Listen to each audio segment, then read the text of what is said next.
kes on osalenud Pühaku maratonil 5 või 10 korda, siis sekretariaadi telgis ootavad teid 5 ja 10 osaluskorra osavõtja märgid.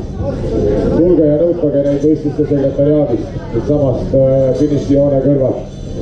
Veel siis tuletame meelde, et Pühaku maratoni Aafrikas toimub kuu aja pärast 26. kuni 28. maini Kubija järvel ja ootamas seal ees siis mitmed erinevad võistlused, täpsem teave selle kohta Eesti Aerutamisföderatsiooni kodulehel aerutaja.ee.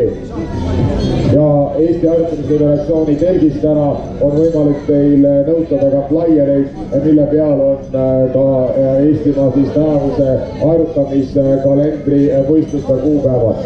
Need flaierid on siin koha peal olemas ja kes võttes nõuks ning kellele aerutamine tänasel päeval tegite püüdi Pühaku maratonil meeldima hakkas, siis nõutage neid flaiereid Eesti Aerutamisföderatsiooni telgist ja saate juba teha oma suveplaane, millistel toredatel aerutamisvõistlustel veel kaasa lüüa. On see siis Pühajärve regatt, otse Pühaku maratoni Aafrikas või mõni muu.